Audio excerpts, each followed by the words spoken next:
इंसानों के कई सारे काम आसान कर देती है। कई सारी ऐसी भी मशीन्स है जो खाने की कमाल की चीज़ें बनाती है और ऐसे भी जो हम रोज़मर्रा की ज़िंदगी में इस्तेमाल करते हैं। आज की इस वीडियो में हम आपको ऐसे ही कुछ कमाल की मशीन्स दिखाएंगे, तो इस वीडियो को लास्ट तक ज़रूर देखते रहना, क्योंकि ऐसी वीडियो शायद ही आपने पहले कभी देखी होगी।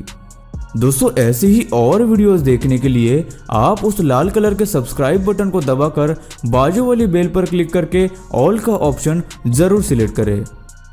Holi colour making machine. Holi खेलना सभी को बहुत ज़्यादा पसंद होता है। इसमें लोग एक दूसरे को रंग लगाकर इस त्योहार को मनाते हैं। लेकिन क्या आपको पता है कि ये कलर्स आखिर बनते कैसे हैं? अभी आप जो मशीन देख रहे हैं वो यही कलर्स बनाने का काम करती है। ये कलर्स पूरी तरह से ऑर्गेनिक और नेचुरल चीज़ों से बनते हैं।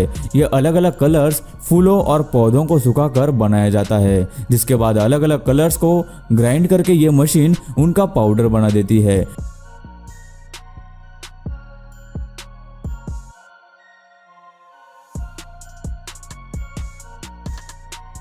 बाद में बहुत सी अलग अलग तरह की इंटरनल मैन्युफैक्चरिंग प्रोसेस के बाद यह कलर पाउडर बनके तैयार हो जाती है, जिसके बाद इन तैयार कलर्स को अलग अलग बोरियों में भरकर पैक किया जाता है और फिर ये मार्केट में आती है। लेकिन वहीं पर कुछ कलर्स चाइना से भी आते हैं जो सस्ते में भी मिलते हैं। लेकिन दोस्तों, होली में चाइना में बने कलर्स को इस्तेमाल करना शायद आपके लिए हानिकारक हो सकता है। और दोस्तों, होली खेलते समय ये भी जरूर ध्यान रखें कि उन मासूम जानवरों को कोई तकलीफ ना हो और ना ही आप उन पे कोई कलर डाले।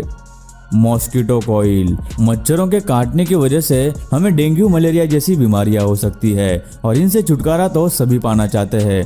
मच्छर भगाने के लिए कई लोगों ने मॉस्किटो कॉइल का इस्तेमाल तो किया ही होगा, लेकिन बहुत ही कम लोगों ने यह सोचा होगा कि उन्हें बनाया कैसे जाता है।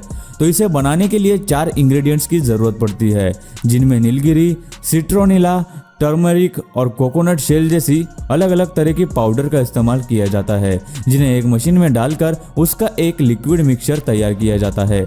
उसके बाद इस मिक्सचर को मॉस्किटो रिपेलेंट पाउडर और एक खास तरह के लिक्विड को उसमें मिलाया जाता है। बाद में उस मिक्सचर को उसी मशीन के अंदर ठंडा करके उस पाउडर को पेस्ट में कन्वर्ट किया जाता है। उसके बाद पेस्ट को कन्वेयर बेल्ट के जरिए रोलर्स मशीन तक ले जाया जाता है, जहां वो एक पतली शीट का आकार उसे दे देती है और वही आगे लगा ब्लेड शीट को हर 4 मीटर में काट देता है। उसके बाद एक स्टैंपिंग मशीन के जरिए उन्हें कॉइल का आकार दिया जाता है।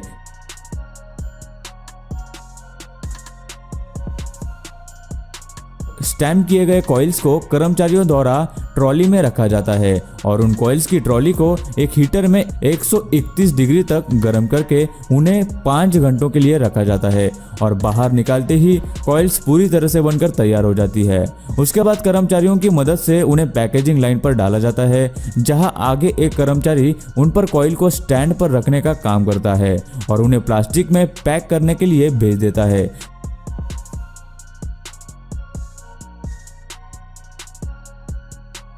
फिर एक मशीन की मदद से कॉइल्स को बॉक्स में पैक किया जाता है और आखिर में उनका क्वालिटी टेस्ट होने के बाद उन्हें मार्केट में लाया जाता है। पोहा मेकिंग। पोहा एक ऐसी चीज़ है जिसे लोग नाश्ते में खाना बहुत ज़्यादा पसंद करते हैं और इसे बनाने में भी बहुत ही कम वक्त लगता है। लेकिन शायद ही किसी ने सोचा होगा कि ये आखिर बनते कैसे हैं। इनकी शुरुआत बिना छिले हुए चावल से की जाती है। सबसे पहले इन्हें कड़ी धूप में सुखाया जाता है, फिर उन्हें एक मशीन में डाल दिया जाता है, जहाँ ये खराब चावल को निकाल देती है। उसके बाद एक कर्मचारी उन्हें दूसरे मशीन में डाल देता है, जहाँ उन पर लगे हुए छिलके अपने आप ही यह मशीन निकाल देती है और उन्हें पोहे का आकार दे दिया जाता है। फिर एक कर्मचारी बने हुए पोहे को हाथों से निकालकर एक डिब्बे में भरता है।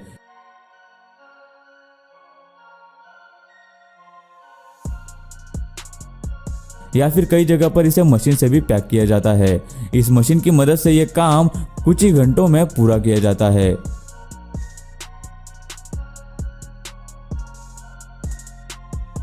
गाइस, नेक्स्ट है चॉकलेट मेकिंग। चॉकलेट का नाम सुनते ही बहुत लोगों के मुंह में पानी आ जाता है ना। ज्यादातर छोटे बच्चे इन्हें खाना पसंद करते हैं। आजकल चॉकलेट से बहुत सी चीजें बनाई जाती है, जैसे कि आइसक्रीम, टॉफी, बहुत कुछ। लेकिन बहुत ही कम लोगों ने यह सोचा होगा कि खुद चॉकलेट को आखिर कैसे बनाया जाता है। चॉकलेट बनाने के लिए सबसे पहले कोको प्लांट की जरूरत पड़ती है, जिसमें हर एक कोको फ्रूट के अंदर 40 से 60 कोको बीन्स होते हैं। यह फल ज्यादातर अमेरिका और अफ्रीका में पाए जाते हैं। शुरुआत में सारे कोको बीन्स को एक रोस्टिंग मशीन में डालकर 1 घंटे के लिए रोस्ट किया जाता है। फिर उन्हें दूसरे मशीन में भेजा जाता है, जहां कोको बीन्स को एक पेस्ट में कन्वर्ट किया जाता है, जिसे कोको मास भी कहते हैं। बनाए गए चॉकलेट पेस्ट को दूसरी मशीन के जरिए चॉकलेट मोल्ड्स में भरा जाता है। उसके बाद उन्हें कूलिंग सेक्शन में भेज दिया जाता है, जहां चॉकलेट ठंडी होने के बाद पूरी तरह से बनकर बाहर आती है और आखिर में उन्हें प्लास्टिक बैग में पैक करके चॉकलेट फैक्ट्रीज में भेजा जाता है। Lollipop making machine. लॉलीपॉप हर बच्चे को बहुत ही ज्यादा पसंद होते हैं। बचपन में हम सब ने कभी ना कभी लॉलीपॉप तो खाया ही है, लेकिन आपने कभी सोचा है कि लॉलीपॉप भी कैसे बनते हैं? अभी आप जो मशीन देख रहे हैं वो यही जबरदस्त और कमाल का काम करती है। सबसे पहले लॉलीपॉप का मिक्सचर बनाने के लिए इसमें ग्लूकोज, स्टार्च, पानी और बाकी के इंग्रेडिएंट्स जैसे फ्लेवर वगैरह डाले जाते हैं और इसे 150 डिग्री सेल्सियस तक पकाया जाता है। जिसके बाद इस मिक्सचर को ठंडा करने के लिए उसे कंटेनर से बाहर एक टेबल पर निकाला जाता है। जिसके बाद वो कर्मचारी इस मिक्सचर के ऊपर ग्लूकोज और कॉर्न सिरप डालकर इन्हें मिक्स करता है,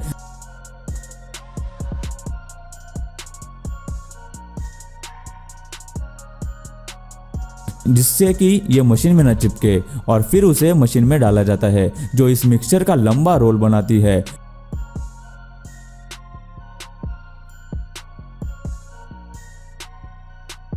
और लॉलीपॉप के हिसाब से छोटे टुकड़ों को काट कर मोल्ड्स में डालती है, जहां उनमें लॉलीपॉप की स्टिक डालकर उन्हें चपटा करने के लिए दबाया जाता है। फिर मशीन उन लॉलीपॉप्स पर कंपनी का लोगो स्टैम्प कर देती है और आखिर में ये तैयार हो जाते हैं और उन्हें पैक करके मार्केट में भेजा जाता है। French fries. आजकल फ्रेंच फ्राइज खाना सबको बहुत ही पसंद है और ये एक पॉपुलर डिश भी है। और जैसे कि आप लोग भी ये जानते होंगे कि इन्हें आलू से बनाया जाता है, लेकिन हम आपको दिखाएंगे कि आखिर इन्हें फैक्ट्री में कैसे बनाया जाता है।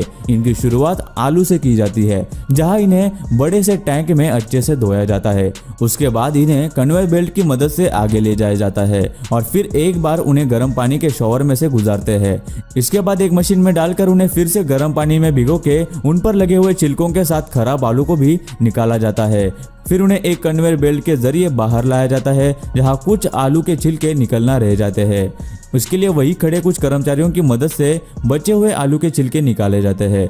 फिर आगे उन्हें कटर मशीन में भेजा जाता है, जहां उन्हें फ्रेंच फ्राइज का आकार दिया जाता है। जिसके बाद तुरंत ही फिर एक बार उन्हें गर्म पानी में डुबो दिया जाता है, ताकि उनके अंदर से सारा स्टार्च निकल जाए। उसके बाद कुछ कर्मचारियों द्वारा गलत शेप में कटे हुए फ्रेंच फ्राइज को अलग किया जाता है। आगे उन्हें फिर एक आखिरी बार नमक के गर्म पानी में डाला जाता है। बाद में उन्हें एक वाइब्रेटिंग कन्वेयर बेल्ट पर से ले जाया जाता है, जहां फ्राइज पूरी तरह से सूख जाती है और आखिर में उन्हें पैकेजिंग के लिए भेजा जाता है, जहां एक मशीन प्लास्टिक बैग में फ्राइज को पैक करती जाती है और इस तरह फ्राइज मार्केट में जाने के लिए पूरी तरह से तैयार हो जाते हैं।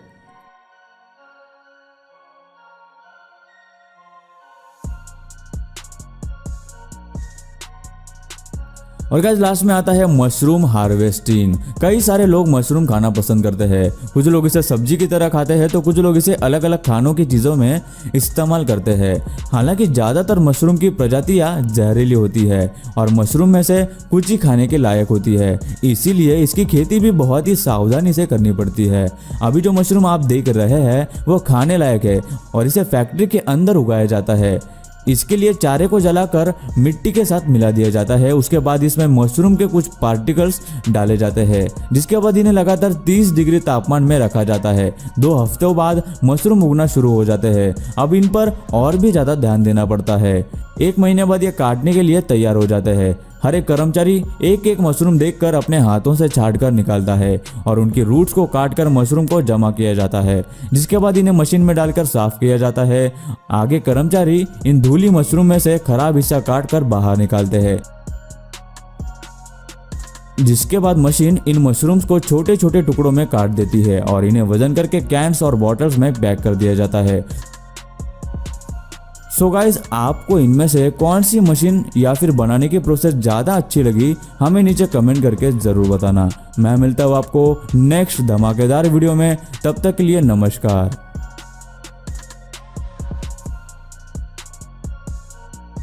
दोस्तों, वीडियो अच्छी लगी हो तो लाइक कर दो, वीडियो के नीचे लाल बटन है उस पर क्लिक करके सब्सक्राइब कर दो और बाजू वाली बेल को क्लिक करके ऑल वाले ऑप्शन को सिलेक्ट कर दो। प्लीज सब्सक्राइब करना ना भूलना।